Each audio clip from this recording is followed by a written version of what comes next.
बिस्मिल्लाहिर्रहमानिर्रहीम। अस्सलाम वालेकुम नाज़रीन, आप यूट्यूब चैनल देख रहे हैं। मैं इमरान खान हूँ। आज 9 मई 2024 है।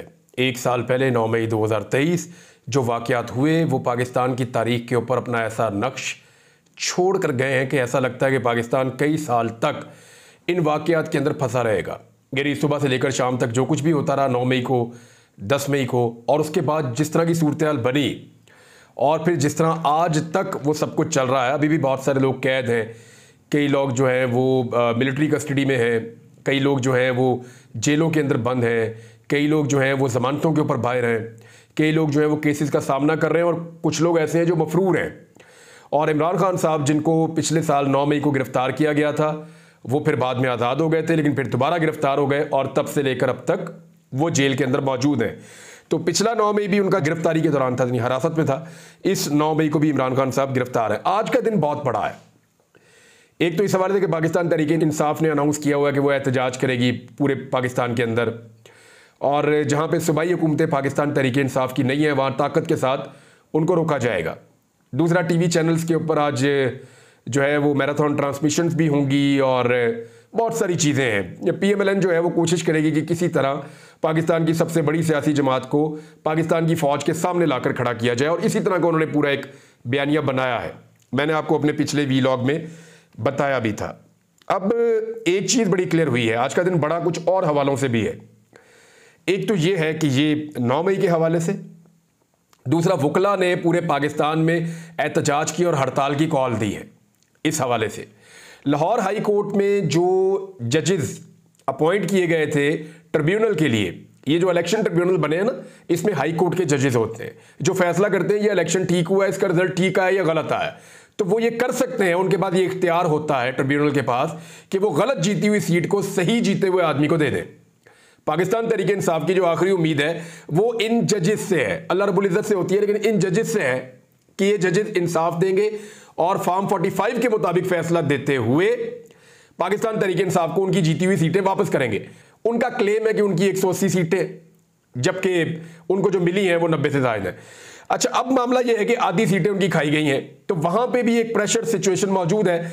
और वकला के एक एहतजाज के ऊपर जिस नौयत का लाठी चार्ज हुआ, आंसू गैस की शेलिंग हुई, गिरफ्तारियां हुई, वाटर कैनन का इस्तेमाल किया गया, जो टॉर्चर हुआ, उसके बाद वकला के अंदर बड़ा गमो गुस्सा है और उन्होंने एहतजाज की कॉल दी है। तो देखते हैं कि हुकूमत इससे कैसे निपटती है। दूसरा जो बहुत बड़ा मसला आज के दिन, ये पाकिस्तान की तारीख में पहली बार होने जा रहा है और ये अब तक की बहुत बड़ी खबर है। जजेस के खिलाफ सोशल मीडिया के ऊपर जो तौहीन आमेज़ एक कंपेन चलाई गई थी, जिसमें 2 मुअज़्ज़िज़ जज साहिबान हैं, एक बाबर सत्तार साहब और दूसरे मोहसिन अख्तर कियानी साहब। इन 2 जजेस के खिलाफ कंपेन चलाएगी और उनके जो पर्सनल डॉक्यूमेंट हैं जो इदारों के पास सिर्फ मौजूद होते हैं, मेरे आपके पास किसी आम आदमी के पास नहीं होते। ये जो डॉक्यूमेंट हैं ये इदारों के पास मौजूद होते हैं और ये अमानत होते हैं इदारों में, इनको पब्लिक नहीं किया जा सकता। तो ये डॉक्यूमेंट कैसे कुछ लोगों के हाथ लगे और उन्होंने उसको सोशल मीडिया के ऊपर डाल के इनकी फैमिली की और इनकी पर्सनल लाइफ को सबके सामने रखा, बल्कि उनके ऊपर कीचड़ भी उछाला। तो ये जो हरकतें की गई हैं 2 जज साहिबान के खिलाफ, इसके ऊपर दोनों जज साहिबान ने अपने चीफ जस्टिस को खतूत लिखे। अब हालात क्योंकि बड़े हसास हैं इस वक्त, तो फौरी तौर पे उस पर एक्शन हुआ और 2 लार्जर बेंच बन गए हैं। इस्लामाबाद हाई कोर्ट में 2 लार्जर बेंच बन गए हैं। एक बेंच जो बना है, जो जस्टिस मोहसिन अख्तर कियानी साहब वाला केस सुनेगा, लार्जर बेंच, उसमें जस्टिस आमिर फारूक साहब जो चीफ जस्टिस हैं इस्लामाबाद हाई कोर्ट के, जस्टिस मियां गुल हसन औरंगजेब साहब, जस्टिस अरबाब मोहम्मद ताहिर साहब इस बेंच का हिस्सा हैं। जो जस्टिस बाबर सत्तार साहब का केस सुनेगा वो बेंच जो है जस्टिस मोहसिन अख्तर कियानी, जस्टिस तारिक महमूद जहांगीरी और जस्टिस इजाज इसहाक खान का बेंच है। अब मामला ये है कि सवाल ये नहीं उठाया जाएगा कि इसने क्या बदतमीजी की, सवाल ये उठाया जाएगा कि इन जजेस का जो हसास डेटा है, जो पर्सनल डेटा है, जिस तक किसी आम शहरी की एक्सेस नहीं हो सकती, इदारों ने या इदारों के अंदर से वो डेटा कैसे निकला और आम लोगों तक पहुंचा, जिन्होंने सोशल मीडिया पे इन जजेस को मजाक उड़ाने के लिए उस डेटा का इस्तेमाल किया। ये काम बड़े लंबे अरसे से किया जा रहा है, कभी तो इसको जाकर ब्रेक लगनी थी। तो यहां पे ये चीज सामने आई है। साइफर वाले केस में भी एक ऐसी चीज सामने आ गई और वो मैं आपको बताऊंगा कि एक्चुअली साइफर वाले केस में क्या होने जा रहा है। आज का दिन बहुत अहम है, बहुत अहम है, स्पेशली इस्लामाबाद हाई कोर्ट में तो बहुत ही ज्यादा अहम है। अब एक तो ये केस है और ये अपनी नौयत का एक तारीखी केस है, और इस केस में जब फैसला आएगा तो बहुत सारे इदारों को बहुत सारी चीजों का जवाब देना पड़ेगा। एक तो ये हो गया। दूसरा एक केस जो है वो साइफर वाला, उसके अंदर भी एक डेवलपमेंट हुई है, वो मैं आपको बताता हूं बाद में। लेकिन पहले आपको यह बता दूं कि जो माफी वाला मामला 9 मई को लेकर पाकिस्तान तहरीक इंसाफ से तकाजा किया जा रहा था, ये तकाजा पीएमएलएन के सहाफ़ी भी कर रहे थे, एस्टेब्लिशमेंट के जो करीब रहते हैं सहाफ़ी जो उनको रिपोर्ट करते हैं वो भी कर रहे थे, कुछ एंकर साहिबान भी कह रहे थे और कुछ सियासतदान भी कह रहे थे कि तहरीक इंसाफ को माफ़ी मांगनी चाहिए, इमरान खान साहब को माफ़ी मांगनी चाहिए। तो डीजी आईएसपीआर ने भी फाइनली इसके ऊपर ये बात की। तो जब उन्होंने ये बात की तो फिर पाकिस्तान तहरीक इंसाफ का जवाब आया। मैंने आपको बताया इमरान खान का जवाब। अब हुआ ये है कि ओवरऑल एनालिसिस अगर आप करें तो पाकिस्तान तहरीक इंसाफ तकरीबन सारी की सारी, यानी कुछ शादो नादर ही होगा जो ये कह रहा होगा कि ठीक है मामला फहमी से मामला हल कर लेते हैं, वरना अक्सरियत जो है पाकिस्तान तहरीक इंसाफ की, उनके कारकुनों की और उनकी लीडरशिप की, उन्होंने माफ़ी वाली ऑप्शन को रद्द कर दिया है कि माफ़ी तो नहीं मांगेंगे। अब इसमें जो चीज़ें मेरे सामने मौजूद हैं वो मैं आपके सामने रख देता हूँ। सबसे पहले आप डॉक्टर यास्मीन राशिद साहिबा जेल में मौजूद हैं। इनका कहना है कि आधा दिन मेरा गुजर जाता है छिपकलियों से और चूहों से लड़ते हुए, और बाकी आधा दिन वो ये कह रही हैं कि मैं किताबें पढ़ के गुजार देती हूँ, तो जो कुछ भी मेरे साथ करना है, जितना जुल्म करना है करते रहो, मैं जेल में खुश हूँ, मैं ये टाइम गुजार लूँगी। ये कैंसर सर्वाइवर हैं और कैंसर की पेशेंट, और इतना जुल्म और इस उम्र के अंदर, लेकिन वो ये इसको सह रही हैं, यास्मीन राशिद साहिबा।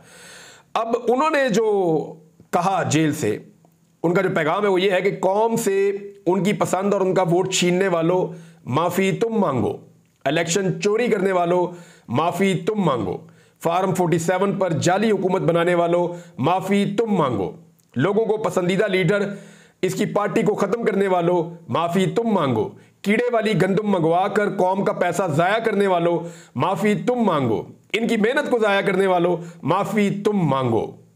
अब जो है वो यास्मीन राशिद साहब ने कहा कि चीफ जस्टिस साहब कौन पूछेगा इन्हें, और ये उनका जो है एक स्टेटमेंट है और उन्होंने भिजवाया। ये कल का स्टेटमेंट है, मैंने अभी आपको बता दिया। इसके अलावा जो है वो असद कैसर साहब का स्टेटमेंट, कारकुन जो कह रहे हैं वो सोशल मीडिया पे आ रहा है, वो तो मान ही नहीं रहे माफ़ी में। असद कैसर साहब जो कह रहे हैं, उन्होंने कहा कि अल्लाह माफ़ करे, माफ़ी हम अपने बाप से नहीं मांगते, किसी और से क्या मांगेंगे, तमाम मुल्क के इदारे आइन की इज्जत करें। ये जी असद कैसर साहब का स्टेटमेंट था।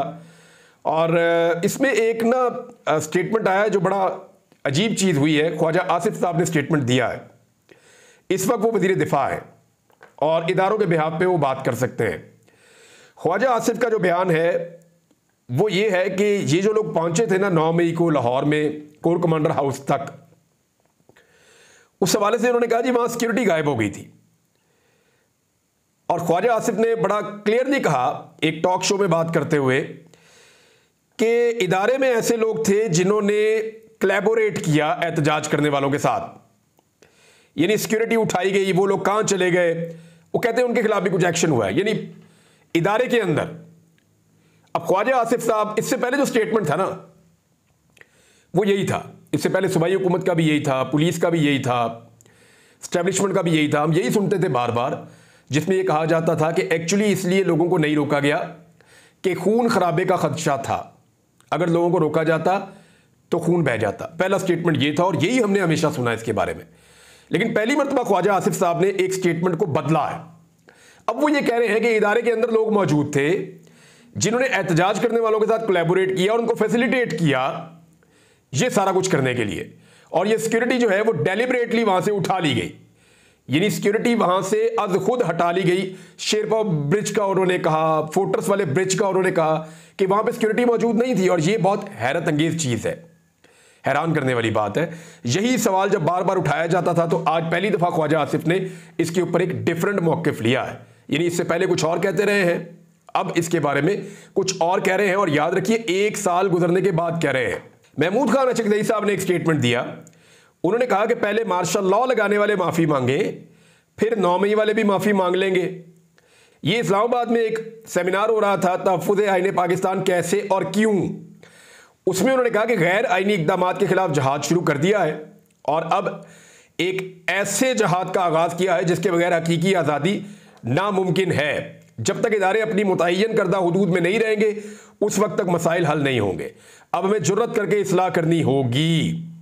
उन्होंने कहा कि हमें अपनी हुदूद का पता है, हर डिप्टी कमिश्नर इलेक्शन कमीशन के दफ्तर में आपका बंदा क्या कर रहा है, यह गैर आईनी है, इस मुदाखलत के खिलाफ उठना जहाद है। उन्होंने कहा कि जिस दिन आइन को छेड़ने मार्शल लॉ लगाने की कोशिश की गई हमारे कारकुन सड़कों पर होंगे। इससे पहले डिक्टेटर को पार्लियामेंट से तहफ्फुज़ दिया गया, मार्शल लॉ लगाने वाले पहले माफी मांगे। ये महमूद खान अचकज़ई हैं।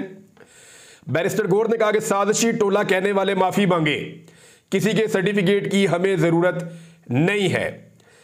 और उन्होंने कहा कि कल की प्रेस कॉन्फ्रेंस में फॉर्म 47 की तरह हकायक दिए गए, हम साजिशी टोला नहीं है, इसकी मजम्मत करते हैं। पाकिस्तान तहरीक इंसाफ 180 सीटें जीत चुकी है और ऐवान में हमारे पास 2/3 अक्सरियत है, लिहाजा 7% की बात को दुरुस्त कर लें। और बल्कि साजिशों को बेनकाब करने के लिए हम तहरीक चला रहे हैं, हमें साजिशी टोला ना कहा जाए, हम आइन की बालादस्ती के लिए निकले हैं, हम मुल्क के वफादार हैं, किसी के सर्टिफिकेट की हमें जरूरत नहीं है। खान को किसने अगवा किया? खान साहब बार बार कह चुके हैं मुल्क भी हमारा है और फौज भी हमारी है। गुज़िश्ता रोज हम पे जो इल्जामात लगाए गए उनको यकसर मुस्तरद करता हूं। जिसने साजिशी टोला कहा वो माफी मांगे। उमर अयूब साहब ने कहा कि आर्मी पब्लिक स्कूल और एबटाबाद कमीशन की रिपोर्टें भी पब्लिक होनी चाहिए। DGISPR आपको मुज़ाकरात का इख्तियार किसने दिया? ये उमर अयूब साहब कह रहे हैं अब वक्त आ गया है कि army public school commission, Abbottabad commission report और अरशद शरीफ की शहादत की रिपोर्ट पब्लिक की जाए। उन्होंने कहा कि 1.5 हफ्ता पहले बानी PTI से मुलाकात हुई जिसमें उन्होंने वादे किया कि आइन और कानून पर किसी सौदेबाजी के लिए तैयार नहीं हूं। मैं अपोजिशन लीडर और पाकिस्तान तहरीक इंसाफ के सेक्रेटरी जनरल की हैसियत से गुज़िश्ता रोज होने वाली प्रेस कॉन्फ्रेंस को मुस्तरद करता हूं। DGISPR आप रियासत नहीं है, आप मुहाफिज हैं, मालिक नहीं है, मालिक पाकिस्तान के अवाम है जिन्होंने अपने नुमाइंदे मुंतखब करके पार्लियामेंट भेजे और फिर मुदाखलत करके फॉर्म 47 के जरिए हमारे MNAs की तादाद कम की गई। लतीफ़ खोसा साहब जी बहुत गर्म बोले, मैं ये एक्सपेक्ट नहीं कर रहा था, लेकिन उन्होंने कहा कि रियासत सिर्फ अवाम है और बाकी सब मुलाजिम है। आप मुलाजिम हो, आप इदारा भी नहीं हो। आइन की पासदारी चीफ जस्टिस और आर्मी चीफ सब पर लाजिम है। उन्होंने कहा कि कल एक मज़ायका खेज प्रेस कॉन्फ्रेंस हुई, बानी PTI कहता है मैं इन जंजीरों को तोड़ूंगा, क्या मुलाजमों से मफामत की जाती है? लतीफ़ खोसा ने कहा कि माफ़ी की बात की जाती है, माफ़ी तुम मांगो, हम क्यों मांगे माफ़ी, तुमने जना हाउस पर भी कब्जा किया हुआ है। और इसके बाद असद कैसर साहब ने भी स्टेटमेंट दिया, इन्होंने मार्शल लॉज का भी जिक्र किया। फिर मौलाना मोहम्मद खान शहरानी साहब ने भी 9 मई वाक़यात की तहकीकात के लिए जुडिशल कमीशन का मुतालबा किया। जमात इस्लामी ने भी स्टेटमेंट दिया। जमात इस्लामी और फजल रहमान साहब का जो स्टेटमेंट है वो भी मैं आपको बताता हूँ कि सेनेटर मुश्ताक साहब ने कहा, एक अखबार में खबर छपी है, धमकियां देने वालों से बात नहीं होगी, तर्जुमान पाक फौज। तो इस पर सेनेटर मुश्ताक अहमद खान कह रहे हैं कि फिर ये हुकूमत भारत से मुज़ाकरात की भीख क्यों मांग रही है, भारत से तिजारत की बातें क्यों हो रही हैं, क्योंकि भारत भी तो धमकियां देता है, तो उससे बातचीत क्यों कर रहे हैं। तो सेनेटर मुश्ताक ने एक नुकता और उठाया है। फजल रहमान साहब ने कहा कि फौज का सियासत में आना हराम है, इसके बावजूद सियासत पर कब्जा वो करती है। फिर फजल रहमान साहब ने कहा कि अगर फौज सियासत में आएगी तो सियासत भी फौज में जाएगी।